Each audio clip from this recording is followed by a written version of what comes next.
Good evening and welcome everyone to the IHR Digital History Seminar. My name's James Baker and I'm one of the conveners of the seminar. I'm here this evening and with my colleague Alice Kinghorn, who's also one of our conveners. We are a small number of conveners this evening.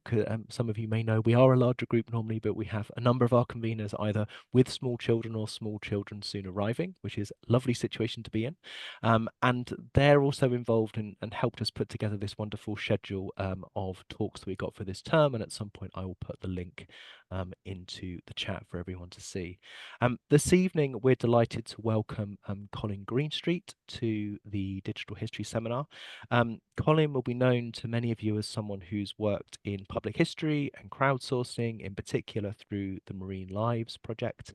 And this evening, he'll be presenting on recent experimentations with generative AI and the historical method. Colin will be speaking for around 30 minutes, which will be followed by a Q&A that should take us somewhere up until around 7 o'clock UK time this evening. As we go along, I'd be really grateful if people could put questions in the chat as they're sort of generating them, though you don't feel like you have to until necessarily the end. I'll take those and moderate those at the end and present them to Colin. And if anyone wants to come in and speak rather than put a question in the chat, you can also always just mark that you'd like to ask a question, and then I'll bring you in towards the end. Or when we get to the Q&A, you can just raise your hand and I'll bring people in turn. The topic for this evening, as you can see on the screen, is AI assistants and agents, a new skill set for historians. This is a somewhat different topic, I think, from the Ashley Sanders talk we had last month, and it may well be worth after the seminar going back and thinking about the synergies and discontinuities between the two. So I'm just proving something on the screen right now. But yes, Colin will be speaking on this topic and around his recent experimentations. And I will, before I kind of keep rambling on as I'm looking at the participant list trying to let people in, I'll hand over to Colin to begin. So over to you, Colin. James, thank you very much for those welcoming words. Can everybody hear me? Yes, we can. Good. Excellent. So as James says, I'm going to take 30 minutes. I'm going to speak really about my personal experience. Let me move to an introductory slide because I want to, oops, it would help if it moved. There we are. I want to give you some context, some history of myself to explain why I'm talking about large language models and the potential opportunities for historical research. I've had a rather unusual career. I've been a banker, I've been a management consultant, not once, but twice. I've been a pharmaceutical executive. I was actually the R&D strategy director for Glaxo Wellcome. So I worked with 10,000 people in R&D, a very knowledge-intensive industry. And then I've been an entrepreneur, twice commercially and about 6 times non-commercially. As James said, you probably know me, if you do, as co-founder of Marine Lives, which is a volunteer-led history collaboration. Pretty obsessed with the English High Court of Admiralty. That's what we've looked at, the depositions of that court concerning marine activity between the late 16th and late 17th century. More recently, I've co-founded a mental health charity, and I'll come back to that towards the end because there is a link to large language models. So cards on the table. I'm a technological agnostic. I'm not going to evangelize. I hope I'm going to show you some potential opportunities, but it's very much for you to think through, are they opportunities which you as a historian wish to explore or not? And most emphatically, I am not a coder. So I'm not going to go into detail of Python and algorithms. Nevertheless, I first engaged with natural language programming in 2013, and I was an early adopter of machine transcription around 2016 when it wasn't really that well developed. I got more serious 2 years ago, 2022. The technology had come on. It wasn't LLM technology, it was recurrent neural network. And I built a large ground truth. And it's off the back of machine transcription and my interest in mental health that I've got involved in large languages. So March 2023 was when GPT-4 was launched, and I immediately started to think through, were there applications in the mental health area? Since then, I've explored large language model in the area of endodontics. I was actually looking at a potential commercial venture, which I didn't follow through on. I've looked at water rights, and then for the last 8 months, I've concentrated on history. So that's background on me. There are plenty of research challenges, and again, forgive me for the non-historian trying to teach historians what the research challenges are. But from my perspective, there are exponentially increasing quantities of digitized printed material and manuscripts. At the same time, there's very limited metadata for digitized material of all sorts, including sound and video. I may be particularly interested in the 17th century, but I'm well aware that historians range from ancient historians through to people dealing with data maybe just 30 years ago in sound and video. Transcription of digitized manuscripts is still very limited, and even on the printed side, OCR tends to be bad. And at the same time, as we look at all this, there are severe constraints on academic and archival resources. So a lot of challenges. And my thesis is that the opportunity which I see in large language models can actually help us address some of these things. Now, this slide is a little bit busy, but let me explain it quickly and then perhaps return to it at the end of the presentation. So it's split into two. On the left-hand side, you've got some verbs, top left-hand side, and then at the bottom left-hand side, you've got some roles. So analyze, categorize, contextualize, correct, expand, extract, geotag, interrogate, link, map, modernize, role play, structure, summarize, translate. If you pop those into GPT-4 or Gemini, whatever you've been playing with, and ask the large language model, what profession does that describe? You may get historian, you may get geographer, you may get digital historian or humanist. My point is that over the last 8 months, I've in a very granular fashion explored how you can use these things practically. So can you interrogate a CSV? Can you create charts? Can you map data? Can you geotag on the fly?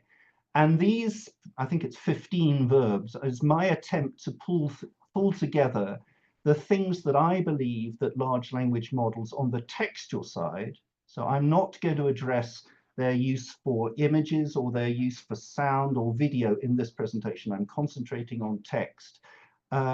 You can do exciting things in all these tasks. Then second, and I'll return to that later. So roles. Now this is a little bit more speculative. I think everybody knows that GPT-4 or Gemini are very good if you don't know Python, but you want to understand it quickly. But I think it's also interesting to explore their role as potentially an editor of material, an interlocutor, a linguist, a translator, a tutor, even a systematic reviewer. So on the right-hand side, I guess the main thing I want to suggest, and we can then debate in the discussion afterwards, I can see large language models being extremely useful for scaling up and broadening the scope of primary source access and interrogation, of deepening the linkages and the enrichment of very large bodies of data. But at the same time, I'm well aware there are people that maybe don't want to deal with large data sets, that are very oriented towards a close reading of material. And it's my contention that large language models are also useful for deepening and improving the quality of that close granular reading of text. So I want now to say something briefly about data and then go into 5 examples, or what I've called experiments. So this slide, I'm sorry, is fussy. So let me just talk to the main messages. So on the one hand, I think Tim Hitchcock's on this call, and he and I have talked several times about this. Within history, there is sometimes a problem with technology. Historians make a lot of use of technology, but don't necessarily then cite it or talk a lot about it.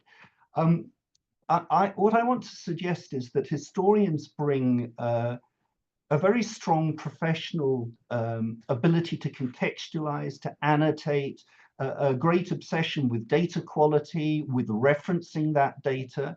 And then there's also an institutional strength with galleries, libraries, and archives in generating semi-structured data. And it's my suggestion, and it's supported by some of the quotes on the right-hand side, which is from the librarian of Hugging Face, which is one of the very big machine learning platforms. It's my suggestion that historians actually bring a lot of expertise in dealing with data. And where things are going in large language models is it's no longer just a question of size and scale, it's a question of data quality. But how do you achieve that quality at scale? What I want to suggest is that, yes, we can get into a discussion about whether these commercial companies have ripped off copyright and this and that, whether they're unethical, whatever.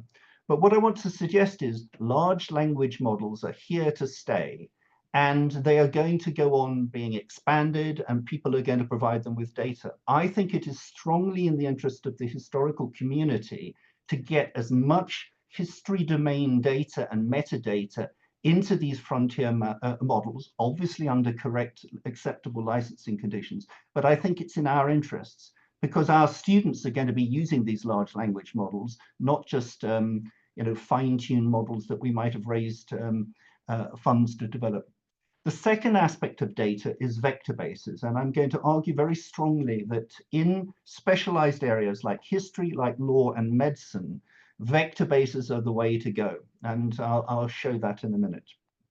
So the first of 5 examples, and this comes from July when I spoke at the National Archives as a guest of John Sheridan, the technical director.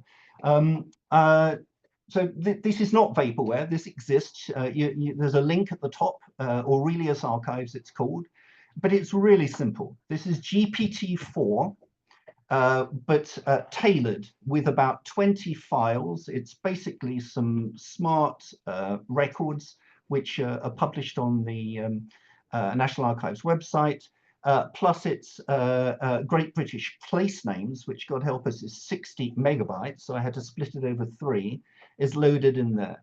And what this is designed to do is to help a historian who has no idea what an API is, has no idea what SQL is, how you can go in and interrogate the metadata, download it, and map it. And I encourage you to try it. This data here is blacksmiths. It's taken from the metadata, which is available for PROB data, and it simply takes the metadata, it matches it up to and geotags it and maps it. Very simple, but doesn't exist at the moment as a functionality. How's it doing this? Well, there are a number of prompt response models in there. You can look at this slide later, but it basically instructs GPT-4 what files to look at, what approach to take. What I want you to do now is to look into the future. And what I've described exists. But imagine this as a product. You take your phone, I'm sure you do it every day, and you take a photograph of a manuscript. But it does HTR on the fly. So your manuscript page is immediately transcribed. It's not perfect. It then extracts the named entities, and it creates linked open data, and it pops it into your personal cloud-based archive. Is it pie in the sky? Maybe. I think we're 2 to 3 years away from that as a functionality. And Transcribers is working not on a phone-based approach, but on an end-to-end approach with a medium-sized LLM, which would do something quite like this. Second example, and I'm going to make this available to you all. I've got 6 million words, which have taken 12 years to transcribe by 200 volunteers. We've taken that data, some of it's raw, some of it's perfectly edited, and we've put it into Google's Notebook LM. That is a vector database which is linked by retrieval augmented generation to Gemini 1.5, which is Google's powerful large language model. And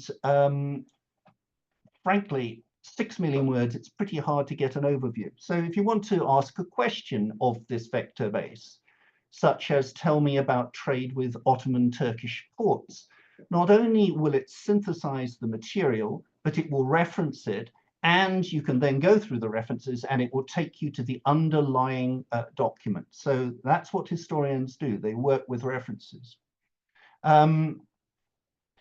Moving to a third experiment, summarization. Now, this is just one of the 15 tasks that I talked about, but it's one I'm particularly interested in. So what you're looking at here is the Anthropic AI workbench. So this is a very powerful tool, and you're looking at quite a complex nested prompt, which I've called an ontological summarization prompt. Essentially, it is taking depositions from the English High Court of Admiralty, and it's telling Anthropic or Claude Sonnet to create a CSV file which does very, very specific and detailed analysis. So you paste in the deposition text, you tell it what the case name is, and in my case, I've said, what are the proctors, the date of the deposition, and then you ask it to analyze it. And here is the analysis. Now, it's just about readable by a human. You can ask for a narrative as well. It's fully referenced. It's got all the quotations. But the key thing is you can then take this data and then you can ask it to create linked open data, which it will do in 30 seconds. You can ask it to create doubling core metadata, which it will do in another 30 seconds. And you can ask it to create a IIIF manifest, which it will do in 30 seconds. And we, as a volunteer group, intend to do this for 30 million words by the end of next year by working collaboratively with volunteers, all using, whether it's Gemini or GPT, they can use the free version. And we intend to create linked open data for 30 million words using large language models. Sorry, that's I'll just move through that slide. It's not all large language models are the same. GPT-4.0 preview is the particularly powerful one at the moment, and this is simply a line-by-line comparison of the strength of GPT-4 versus GPT-4 preview. I see my numbering's wrong. There should be 4, I think. So fine-tuning. A lot of people's immediate assumption is, oh, you've got these frontier models, but they're not suitable for history. What you've got to do is fine-tune them so they understand historical language. I'm not convinced. A group of us, so Tiago Krause, who's at Wayne State, Tobias Hoddle and Bern, David Brown at TCD, and Sharon Howard, we're looking at fine-tuning a couple of small large language models on English High Court of Admiralty deposition work. We're not there yet, but what we then want to do is also create a vector base and use retrieval augmented generation. So although we're not there yet, several people are, and they may actually be on this call. So 3 experiments which I want to draw your attention to. EA, so Early American History Chat, which has been put together by Mark Thompson and Michiel van der Rey at the University of Groningen. They have created a chatbot which will respond in the style of early American written text. But the way they've done that is by fine-tuning on 18th century material. I encourage you to play with it, look at it, and also look at the model card. Monadapt GPT was put together prior to History Chat. It uses French, Latin, and English data. It's 17th century. Again, it's an interesting experiment, as is MacBirth, which is a BERT model. So they're all fine-tuning experiments. Interesting. I'm not convinced. Daniel van Strien, who I referred to earlier, who's the Hugging Face librarian, his comment, and I agree with him, is that in many cases, it won't be feasible, or we can't afford to, or there isn't enough data to fine tune. So what we may want to do is work with an existing large language model, but for the task we want it to do, we've got to figure out which is the right one to choose. So figuring out the metrics is, I think, very important. And I come back to those 15 tasks. And of course, you can combine those tasks one of the things I want to do is to figure out what the metrics are in the history domain for each of those tasks. Another experiment, which is not my experiment, it's Jacob Forwards, who's a PhD, so he's a doctoral student in Cambridge, is working on the presidential time machine. Now, this is a vector base, which is uses pinecone, which I've also experimented with, and it's trying to replicate the rhetoric and speech of American presidents, and they've looked at both fine-tuning and vector bases. So I think it's a very interesting experiment. I've included the links. Conscious of the time, we've got about 8 minutes to go. I think this is now experiment 5, not 4. So a collaboratory. I want to spend a little bit of time on this, and here I am evangelizing because I hope I can interest some of you or some of your students. So Tiago, who I mentioned earlier, and I are going to run 8 sessions, 4 before Christmas and 4 after Christmas. And it's an AI and history collaboratory. Neither Tiago or I are positioning ourselves as experts. We are trying to facilitate a conversation. Initially, I positioned it for doctoral students, but we've actually broadened it, and we are open to undergraduates, we're open to postdocs, we're open to faculty, and we're definitely open to public historians. There are 3 things we want to do. We actually, in those 8 weeks, want to build some tools and use them on real historical research use cases that members of the collaboratory bring to the sessions. And we're completely open what they could be. Secondly, we want to develop and document shared knowledge, and we're going to do this through 2 vehicles, through a wiki that we've started to create, and through a notebook, which I am going to share with anybody who's interested after this session. So it's going to be a collaboratory notebook. It's going to belong to us as a group, and we're going to add our knowledge to it and then make it available to the commons. And then finally, I hope we're going to build a community of students and public historians. So on the right-hand side, you see the curriculum. It could change, but we're going to start with prompt engineering. We're going to look at summarization and named entity extraction and also metadata. And then after Christmas, we're going to have 4 sessions where we're really going to work on vector bases.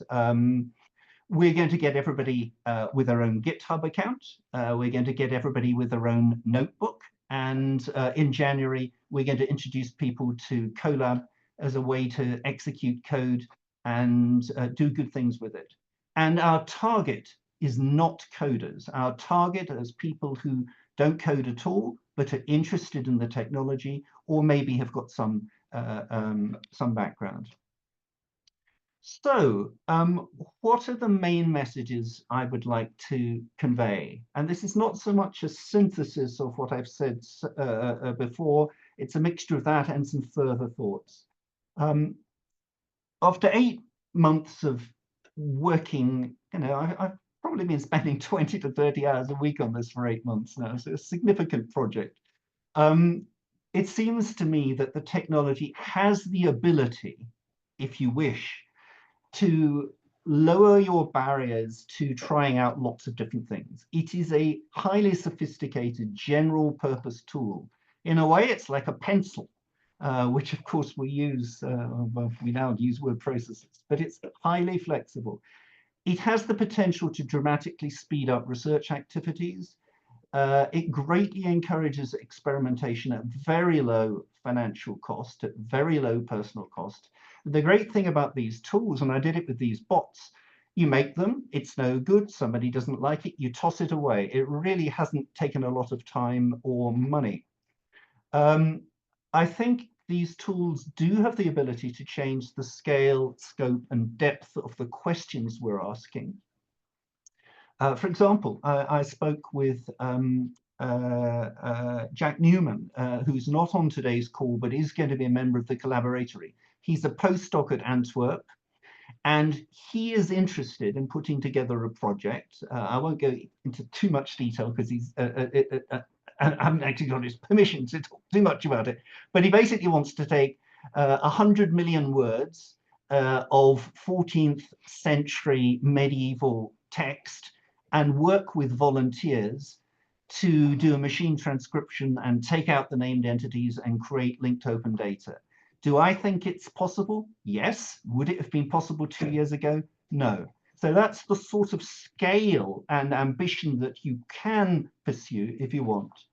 I think very importantly, the technology increases the importance of archives and libraries relative to individual historians as sources of innovation. And that's something that we need to think about, and how we work with the archives and libraries, and whether they are properly resourced to do some of the things that I think we need them to do if we're going to get the most out of the technology. And I think we will see new centers of intellectual and technological energy develop.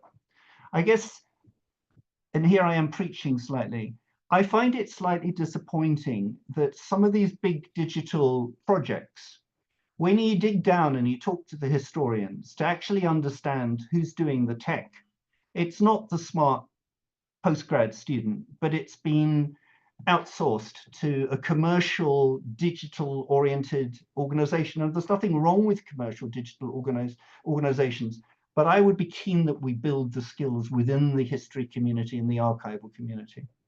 And then I've made the point about the importance of high quality data. I think that's all I really want to say, except if there's one message, tinker, tinker, tinker. This is not a theoretical thing. You've got to really experiment to see if it's useful for your own research interests. And I'm fully aware that this is not something that everybody will want to explore. So those are my main messages. And finally, I have some links in the document. I don't know, James, whether you circulate the documents afterwards, but so the links are to 4 Google notebooks. So 6 million words of Abboty deposition books, which I'm publishing, making available to you all, and you can then ask whatever question you like of the data.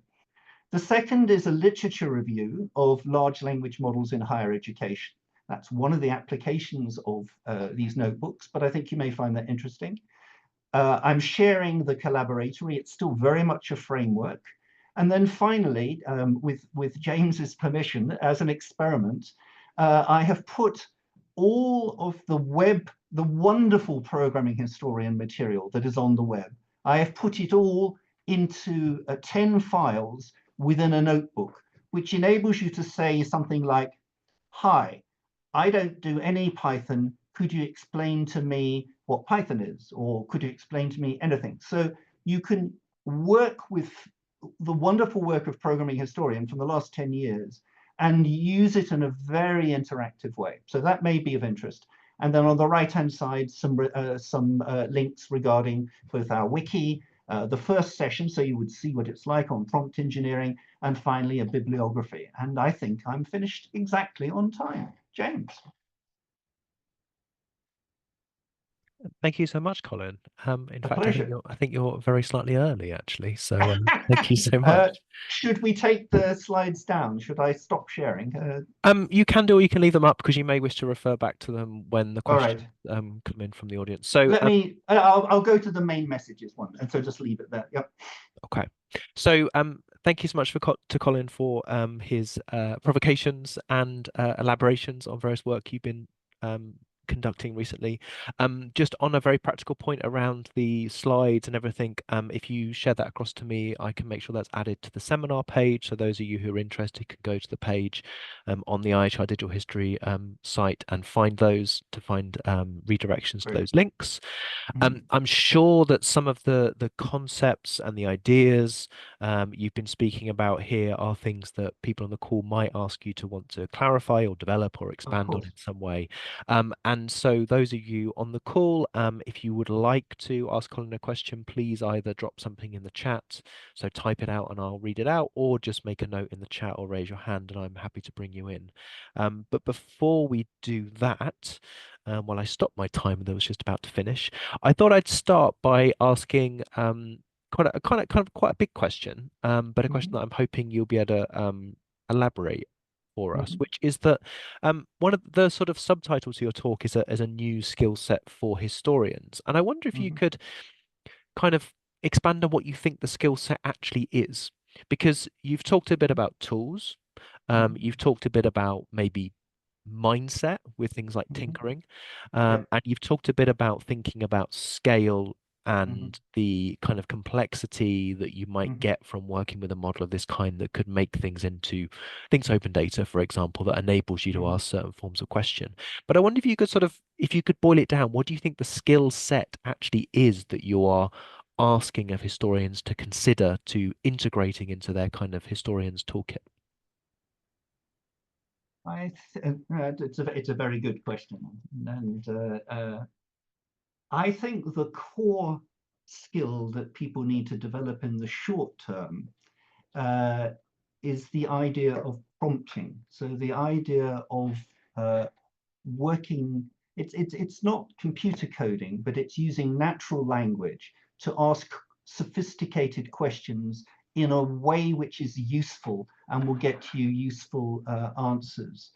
Um, and that in prompt engineering is a genre to itself. Um, uh, I imagine that many people on the call will have played with these frontier models, the very big models, and they will tend to have done single sentence or short paragraph type prompts. If you go to our wiki and look at the work that's been done by Abby Cunningham, who's working with me, she's a third year University of York undergraduate, work she's been doing on narrative summarization, and then the work that I've been doing on this ontological summarization. These prompts can be pages long and really quite sophisticated with nesting, but you can get some extraordinary results from that. That's not something that comes naturally. It's something that you need to acquire as a skill. I think it needs to be taught in history methods classes. The second, maybe this sounds like I think it's a set of skills. It's different way. We're very used to working with data, but creating data sets which can be used for fine tuning. You might want to use semi-synthetic or synthetic data. That's very different from the things that historians do. So I think there are some very concrete skills that can be taught and can be acquired. And we hope to cover some of these in our collaboratory. Thank you, Colin. And I think your suggestion, particularly around developing skills around prompting, is a sort of, I think, is a good example of the kind of skill set. I was rereading Andrew Prescott's contribution recently to the Bloomsbury Digital Humanities Handbook, which James O'Sullivan edited. And one of Mhm. the striking sort of paragraphs from that, I thought, was that Andrew sort of points out that at some point his people involved in digital humanities stopped just telling people we think you should use technologies, but started telling people they should be using technologies in creative and imaginative ways. And that sort of comes around the time that everyone's using technology to do all sorts of things in everyday Yeah, life, including being a historian or being a literary scholar or being a film yeah, scholar, etc. yeah, And I think yeah. that that chimes in some ways because I think the message I wouldn't want people to take from your talk is Mhm. that you're saying use large language models, but really what you're No, trying no, to say no, is no, no, use no. them in particularly creative and imaginative ways. James, may I add something? Sure. And again, I think you're probably right to say I've made some provocations as well as some contributions, and that was intentional. Um, I have a lot of time for digital humanities, and I think great stuff has been done and is being done. But I do think that the opportunity around large language models is not about digital humanities. It's an opportunity for historians that don't think of themselves as, you know, quant or technological or whatever. You just don't need to be. So I think that the opportunity isn't the 5 to 10% of people who do digital humanities. The opportunity is for all historians to think about, including the people who are very granular, textually oriented, to think whether could be of use to them. So when I started at Glaxo Wellcome nearly 30 years ago, I started on the same day as the director of genetics, who had been hired. Genetics was then a new exciting thing in pharmaceuticals. And what the head of R&D wanted was not to build a genetics department. He wanted the thinking and tools of genetics to be incorporated throughout 10,000 people. And that, I think, is the opportunity of large language models and history. It's incorporating the thinking into general history teaching, not into a small group called digital humanities. I think many of us can agree with that. Or maybe not. Over to a question then from historian. Bob Shoemaker asks, as a question from a novice, what is a Mhm. vector base? And that's an excellent question. Now, I am not going to give you a mathematical answer. I'm going to give you a conceptual answer. I am absolutely sure there are other people on this call who can give a better answer. So a vector base is a type of database. It's a way of capturing data, but essentially you take textual data and you turn it into numbers through a process of tokenization and embedding to create vectors. And you can then interrogate, so you have numerical data which a computer can deal with. And the crucial thing about a vector base is you can look at the similarity of vectors or a similarity of embeddings. So for example, if I'm interested in the port of Scandaroon and I've got 6 million words, including perhaps 300 references to Scandaroon. When you've got that data in vector form in a vector base, you can then use algorithms to search for sentences, for words, for paragraphs, which are similar, and you can then process them. So it's a way of organizing data to ask really quite interesting questions, exactly the sort of questions historians ask all the time about data. That's a pretty non-mathematical description of a vector base. Perhaps somebody else would like to chime in. Thank you, Colin. And vectors is one of those things that, yes, I often have to go up and remind myself what it actually means occasionally. But We have a again, I've built one. I don't code, but Pinecone, which is a standard vector base, I've made one. And you do it by trial and error and working with the large language model, and it tells you what to do. And lo and behold, gosh, it works. we have another question that I think will involve or sorry require you to try and do your best at explaining something that is a concept and a series of ideas that you've sort of ingested and maybe need to kind of make as clear as possible. So Natalie asks, have I answered correctly that prompting is a verbal AI version of an internet search, which is I currently do by text and typing? You would then tweak the wording of your inquiry according to the response that you get. So maybe a brief explanation of maybe what system instructions are for Yeah. models and what prompting actually looks like in your way of thinking. Okay. Yes, I wonder if I can share a screen. Um, would you bear with me? Do you, James, talk for you? Maybe you explain what a systems thing is, and I'll just see if I can actually get Okay. something up to share a screen.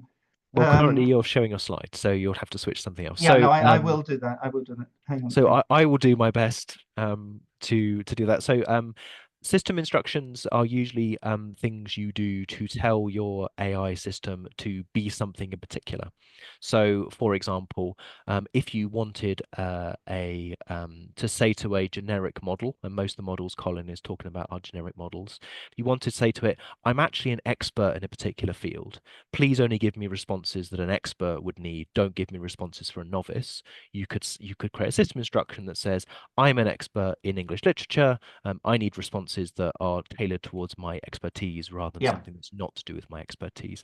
Now, these get much more complicated in that you can ask a system to only present answers maybe in 10 characters or 20, to only present answers in Mhm. formats like XML if you need it to be an XML output, or to say give responses that are in a different language entirely, for example. So system instructions are Yes. ways of trying to tell your system, I know you're a generic system and I want you to focus on a particular route in terms of the type of output or the type of exploration of the model that you actually do based on the initial prompt that I Exactly. give. And I'll hand over to Colin for the E- rest.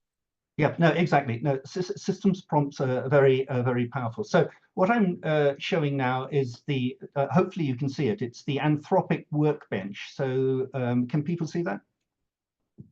Yes, it's a bit small, Yeah, but yes. yeah, yeah, I can probably make it a bit larger. Might do some Control Plus and see if it gets bigger for us. That's a good idea. Thank you. Might Ah, not. it There does. you go, that works. So this is this is not the standard. So Anthropic is one of the big frontier models, and their model is Claude Sonnet, Haiku and Claude Sonnet 3.5. And what I've got here on screen is a whole series of prompts that I've been working on. Can you see I'm scanning down? So I've got a prompt which extracts metadata and then creates a IIIF manifesto. I've got a prompt which looks for patterns in depositions. I've got a prompt which creates a knowledge graph. I've got um, uh, a prompt which analyzes concordance of transcription lines, et cetera, et cetera. Let me see if I've, so the system prompt that we're just talking about, you can add a system prompt here. So let me type you are an expert in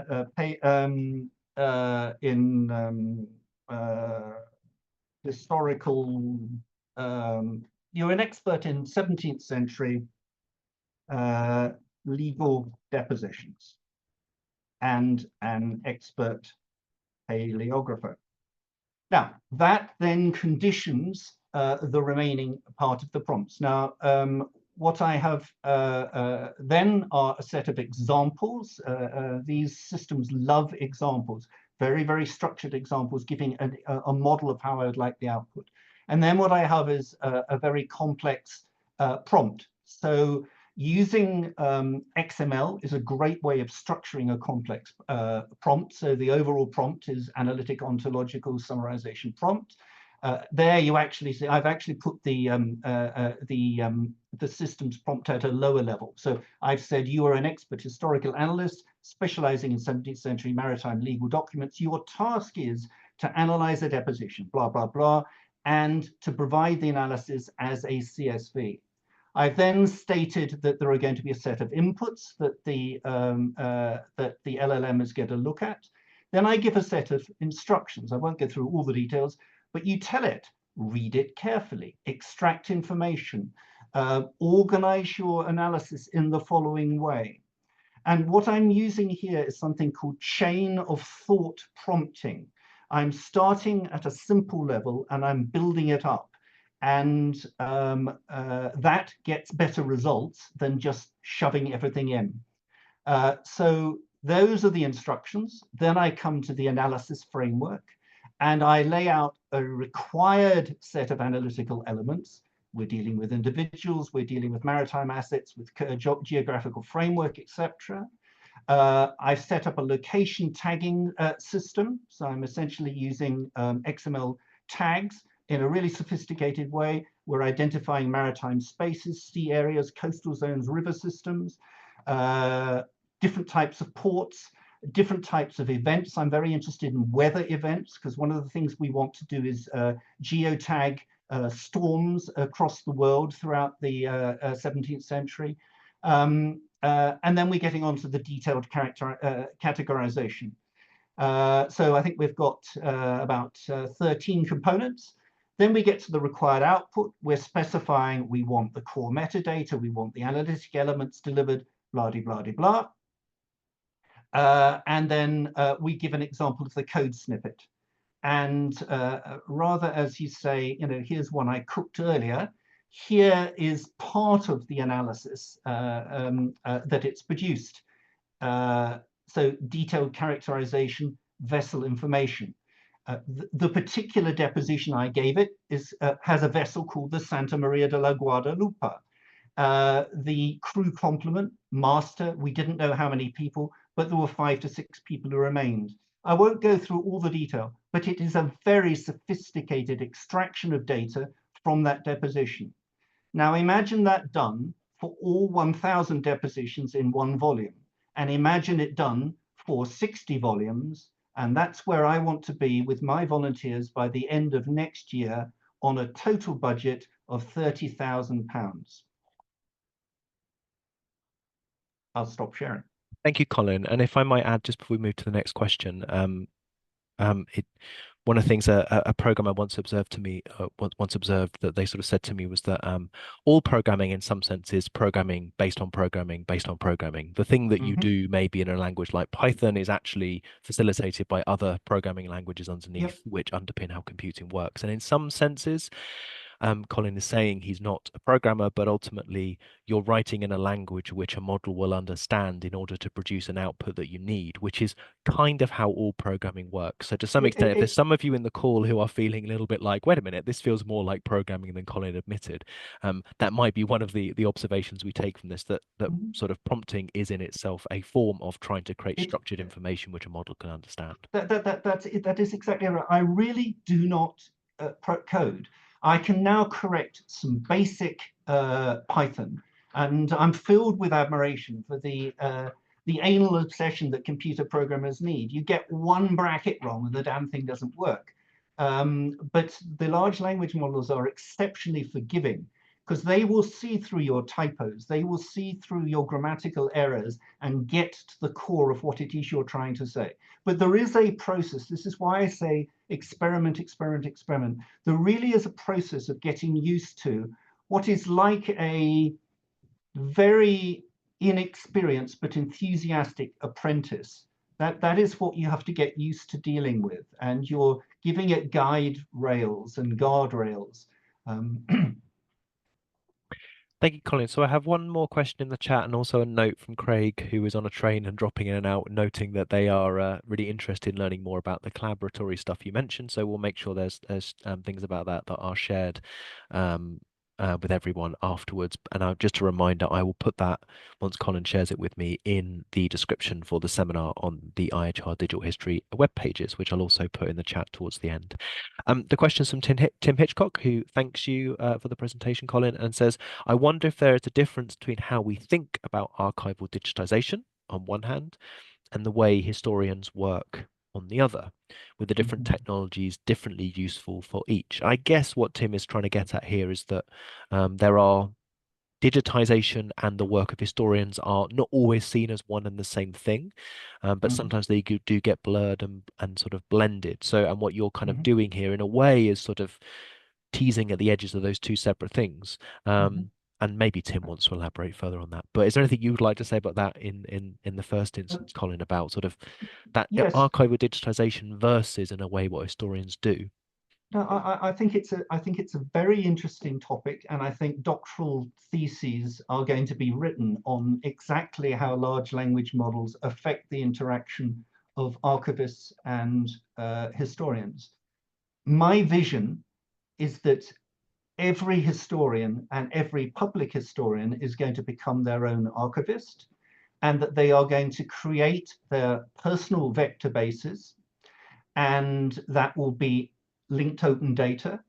And the challenge will be to figure out how to do federated search of these personal archives and link them to the institutional archives. And I think that's a 5-year vision, but I think there's some serious, I think there's a lot to learn from groups like IIIF that manage collaboratively to create metadata and share data. And before I let Tim in, who may wish to come in at this point, I just want to note for any archivists in the room that I don't think anyone's advocating here that the archival profession will disappear. One of the things I'm really No. heartened by, in particular, from the parts of the machine learning community that I like and respect, is the extent to which they have taken a bit of a turn towards the archival science literature, and places like Hugging Face have been hiring people like Dan as a librarian. So those skill sets clearly are being understood among some parts of the large language model and AI community as actually being really important skills that we do need more of potentially rather than less of as we move into the 2020s. Tim, did you want to come in? Uh, You turned your camera on, so I assumed you might, but well, just just for a moment, just to say that what I find really exciting about all this is that there is this wild continuum between what a non-technical historian can do with just a little bit of play with something like Notebook LM versus what actually where you get to when you dive into it deeply and think about the pipeline issues around archives and collections and how those are presented and analyzed and made usable at the other end. And I just think it's important that one doesn't make things too complex, that there's a sense in which there's something that anybody just doing a literature review can draw from this that is readily available and useful and fits into the workflow of almost any historian. And your students are doing it every day already. So I mentioned, I don't know whether she was on the call or not, but Abby Cunningham, who's writing a dissertation on the Barbary pilots. Tim has actually said to me, Colin, it's all well and good, talking about this stuff, but we need to start seeing stuff published as a result. Well, Abby's going to publish something by May because she needs to, because that's when she's submitting her dissertation. And she last weekend ran a transcribers model on 4,000 pages worth of data, which is now available to the Commons to do search, keyword search. And she's in the process of doing narrative and ontological summarization of about 70 depositions, which she identified involving Barbary pirates. And her dissertation is going to be written using that material. That was not possible without large language models and without machine transcription. Thank you, Tim, and thank you, Colin.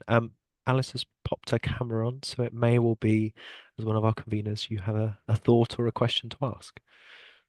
Yes, thank you so much. It's just a thought, actually. Oh, well, it is a question. It's about how receptive you have found, I'm thinking, archivists and archives, and also you're mentioning the work that you've done with grad students. How receptive do you find them to learning new skills for people that perhaps wouldn't think? I think it's a really good question. My only real experience of talking about this in detail is with John Sheridan at the National Archives. He's the technical director. He invited me 6 years ago, very early on, to talk about AI. And at the time I was into using machine learning to look at signatures. My academic interests are in literacy, and eventually I have to publish something on this. So then 6 years later, he invited me back in July, and they had spent a year thinking about large language models. And then they had decided in July to make available to the whole of the National Archives 4 different, I think it was either 3 or 4 different large language models to experiment with for a month. So that was done in July.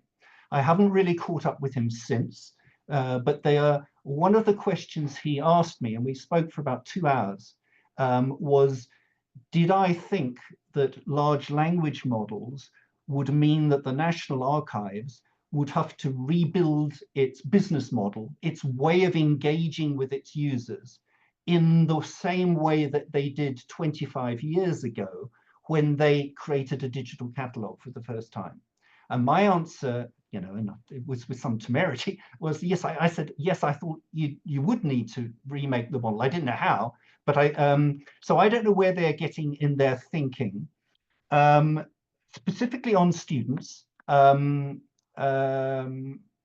mean, some very concrete. So St. Catherine's College, Oxford, that's where I was nearly 50 years ago. In languages, the language professors sit their students down and they explore what the difference is between a machine translation and a human doing it. And it's not to say one is bad and one is good, but to explore the differences. I find most undergraduates are now using frontier models to do summarization of the reading that they're asked to do. And to me, that's good. And I do exactly the same. When I was writing this presentation, I put several drafts into a frontier model to get some response, not to get it to write it for me, but to get an interaction. So I think undergraduates are receptive. I think doctoral students who have already structured their work probably just want to get on and do their work, so they're not that receptive. If you look at the people who've signed up for our collaboratory, it is postdocs who are kind of figuring out how to position themselves and how to get grant money. It's some young faculty that want to explore this. And I think that there will be quite a lot of undergraduates. We're probably going to do this again in April, and we may organize a course actually targeted at undergraduates. So I think it's a mixed bag.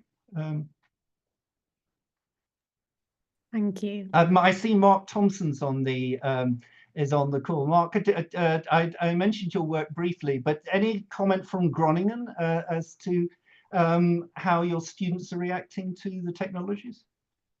Well, just today I had a class where the students were supposed to read a few texts and offer a brief presentation about it. And their presentation was brilliant and detailed and accurate. And when I asked them basic questions about the readings, which they had no just clue. given a presentation about, they kind of blanked. Yeah. So that being said, I think you're right. I think these tools can be very useful for summaries and so on, but the shortcuts are skipping the part where they actually know what they're reading, I think. So yeah. in that quick run. But I mean, I would just say that coming back to the questions of research and so on, you know, for the last, say, 20 years, historians who've been working in archives have gone in with digital cameras and have taken hundreds of images. And if they're anything like me, they've got gigabytes of these things in a hard drive somewhere, which are very difficult to deal with manually. So the possibility of a kind of automated way to process one's own existing archive, I think could be very appealing to many people. My question here, and I hate to kind of jump the line a little bit, but is to what extent does this method differ from the things you've mentioned already, like Transcribus or other existing handwriting recognition projects that are out there? Okay, I need to be a bit cautious here because I don't quite know. I know the Transcribus people pretty well. I was a really early doctor. I think my Transcribus number is like 100, and there are now 10,000 members. So the Transcribus technology is a mixture of convoluted neural network and recurrent neural network rather than large language model. However, they are exploring large language models, and I think they fully expect to introduce large language model technology. I don't really want to go into the detail. And you know, it's an interesting question as to whether large language models actually threaten the Transcribus business model. If you could suck up all the ground truth that we've generated over the last 10 years and match it to the images, it would be pretty trivial to create a frontier model capable of reading stuff. But I think there is a role for this specialized position.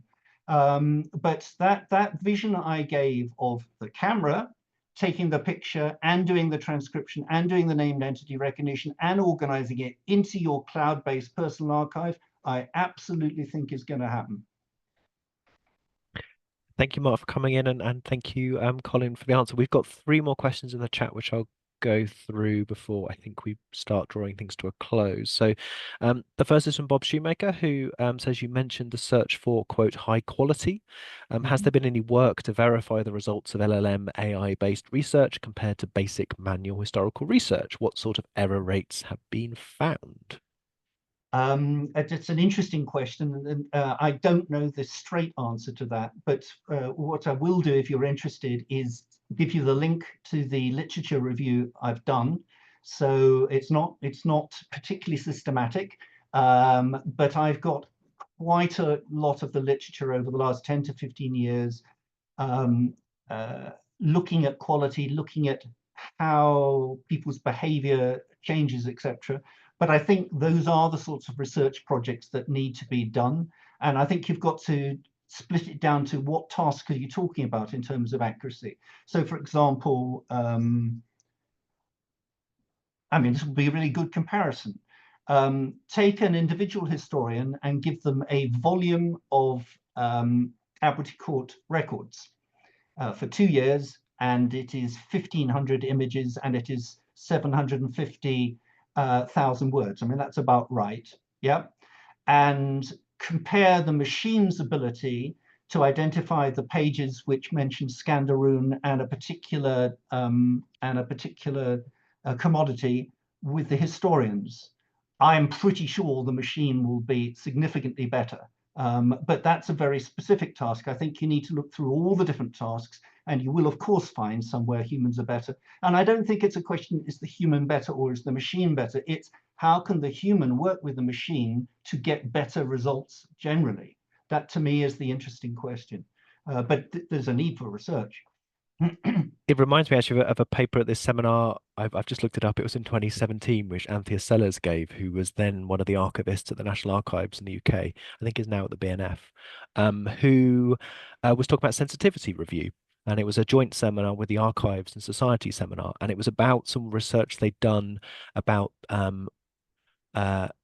how human archivists go about doing sensitivity review of documents and doing eye tracking of them doing that work. And effectively what they found was that the first few pages, and this always sticks in my head, the first few pages, the archivist would diligently read around the whole document, looking for things that might be sensitive, and very quickly they would adopt what was known as T-shaped reading. So read across the top, read down the middle.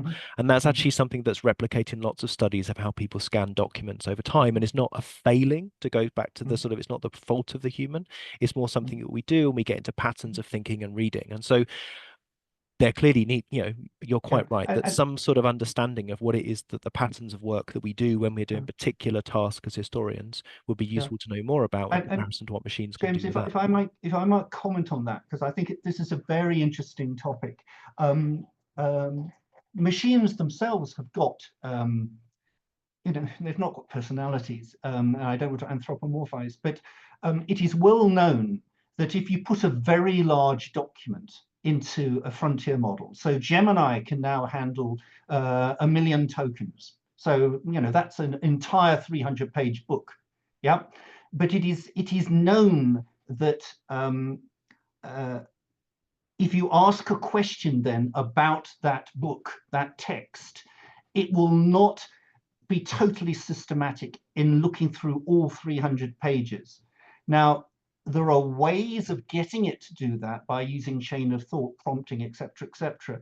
So again, we must not assume that the machine is totally methodical. We've got to understand its strengths and weaknesses, and then figure out how to interrogate data. So I think that's a very concrete skill, learning to interrogate data through large language models. I'm just going to jump ahead to a question from Craig before I go back to one from Brad, which is, because it's more linked, which is, the question is, how successful is entity extraction by large language models, and how much does it does it need to be given with additional metadata? Sorry, you'll forgive me, please. I was reading something that Mark Thompson has written, so I got distracted. Could you repeat the question? So how successful is entity extraction by large language models effectively? How much help does it need to produce good work? I am genuinely gobsmacked. Yeah, it is unbelievably good. So, of the natural language, I mentioned that I had tried NLP 12 years ago. In fact, it's the only academic paper I've got my name to, like 4th author. It does contextual search. So people, places, occupations, it will get them. Now, what you have to do is link it to controlled vocabularies. So if you're dealing with 17th century places, there's a lot of place name variation. If you have a controlled vocabulary of place names and give it a prompt which makes it clear that there's linguistic variation, you'll get at very, very high rates. But again, that's a classic, to Bob Schumacher's point, that's a classic piece of research that could be done very easily. Accuracy of named entity recognition using frontier models versus fine-tuned models which have been fine-tuned on the specific historic corpus, blah, etc.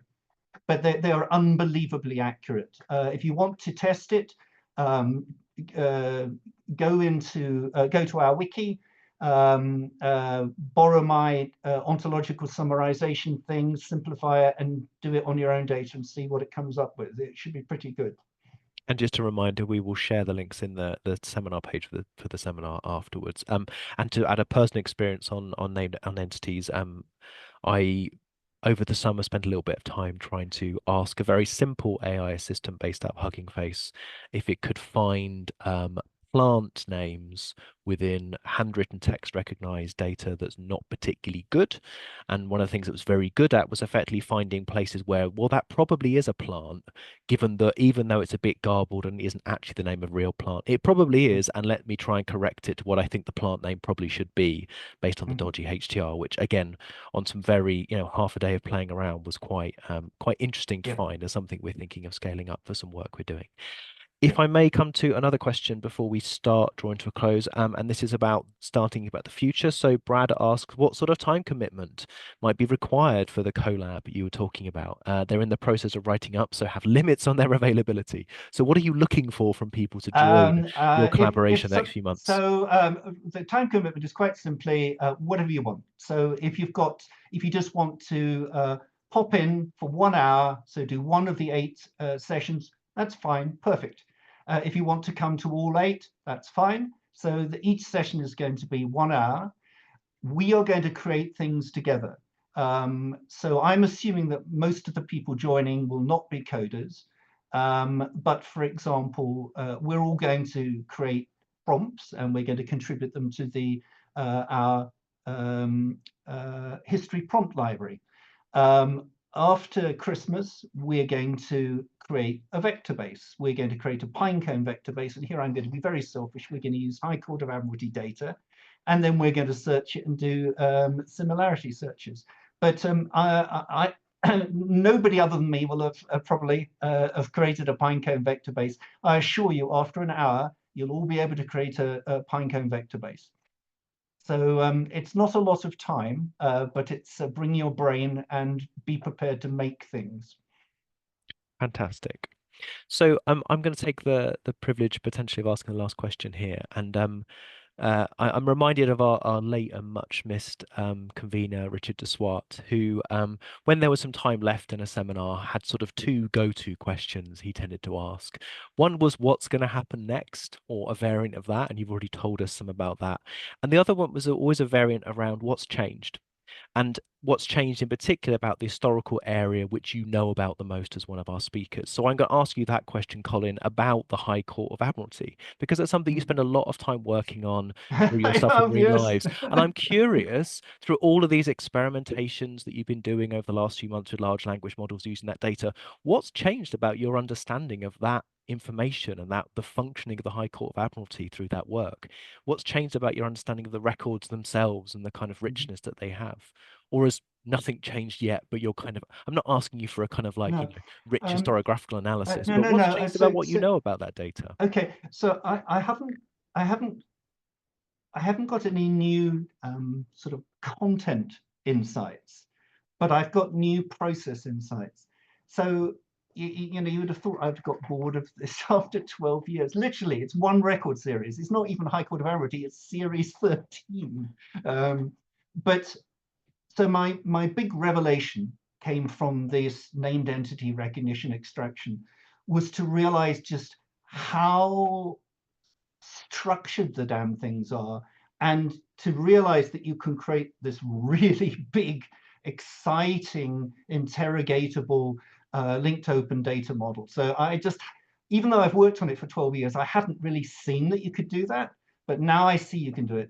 The second thing I've got really excited about is that this will excite public historians. This is a way to get public historians engaging in large-scale projects where they're really doing something highly productive. So those are the 2 insights I've got. They're process ones, not substance, but there will be substance. Something's got to get published out of this. Thank you so much, Colin. I think Craig Kant has a question, though I'm not sure if they're able to actually come in? Because Hello. would you like to come in, Hopefully Craig? you can hear me. We can, yes. Great. Thank you very much. I'm off the train now, and thank you for putting up with me as I dropped on and off the call. I suppose I have an observation, and I suppose it's also a question. With medieval documents in particular, you have the issue of forgery lurking in the background.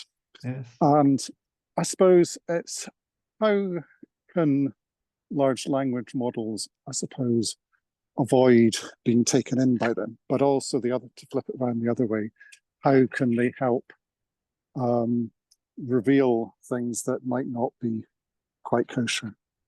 Yeah. And there are reasons why I sort of raise that question, because having come from a research background, just unpicking and unraveling what was forged was a bit of an issue. But it also raises the question, sorry, just finally, that people worry about being taken over by the machines. This is perhaps an area where human intuition and insight maybe still has the edge, or maybe the LLMs are just streaking off into the distance. I think that's a fascinating area. My question, Craig, I'm assuming you're a medievalist,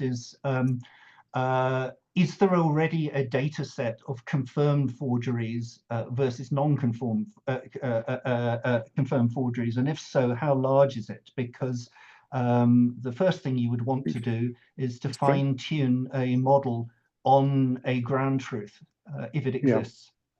Yeah, that's an interesting point. So firstly, I am a lapsed medievalist. I did my thesis. I went off to do computing and data in the outside world, and I found myself with a lovingly marked up data set, lots of named entities to go with it. And I'm a Pythonista, and we are in this world of LLMs, and I'm thinking, what do I do with this data set, and trying to reconnect with a community. I think you have got a wonderful project there. I think it's a fantastic project. So gut feel, the data set does not need to be thousands. If you've got a data set of 500, it's probably good enough. Anyway, we could talk about it, but I think it's a very so. These things are very good at pattern seeking. I mean, I'm sure people are familiar with the use of these models, medical models, now to look at heart murmurs, to look at retinal patterns, etc. And they are beginning to get very good triage of data. So logically, there should be the potential to do that on textual forgeries. What the models will do. So the great thing about these models is that you would use a multimodal model. So you wouldn't just be looking at text, you would be looking at the color of the paper, the texture, etc. And I can't predict what the model will identify as a clue as to whether something's a forgery or not. But there's a great project there. Thank you. Thank you, Craig, and thank you, Colin, for the answer. And it reminds me of some of the kind of foundational work in digital humanities, to bring it back to that, though this seminar is more history than digital humanities. Out of the folks in Poland, people like Jan Rybicki and people like that, who worked a lot on authorship attribution in some of the early days of being able to do kind of computational work in the sort of computational humanities and digital humanities in the 90s and early 2000s. Now I'm calling that the early days, but there's always a prehistory as well. Colin, you've spoken at length and answered many of our questions. We do have a question in the chat about the guardrail nature of large language models. That's a great question. I'll quickly go into that one before we close. No, let's do that. It's a wonderful question. Do you want to read it out? Yeah, so the question is about how do you deal with the guardrailed, quote unquote, nature of LLMs from JF? For instance, if you uploaded Goebbels's diaries to a notebook LM, I strongly suspect it would decline to answer. Yeah, I'm sure it would. The answer is I don't know. Gemini, which powers Notebook, actually has given me problems. And I was asking the most innocuous question about High Court of Amity, but it told me it was a tricky topic and it wouldn't answer. I mean, there are guardrails built in. Interesting question, because I mean, if you're researching the Third Reich, or you're researching right-wing political movements, I simply don't know.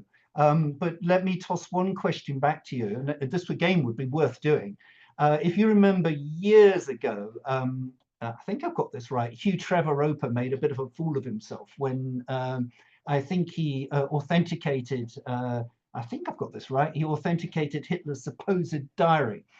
It would be quite interesting, except you're going to run into a guardrail problem, to feed the fake diary in and see whether a frontier model would correctly identify that there's no way that was written by Adolf Hitler. There is another related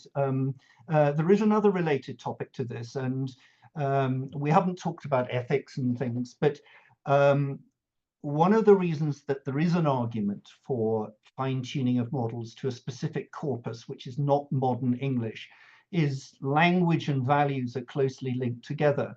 And if you're exploring slavery and the words that are used to describe slaves or indentured labor in the 17th century, the language used to talk about slavery is very different than it is now. And you will find the frontier models will talk about slavery, and it's very interesting the way they word their answers.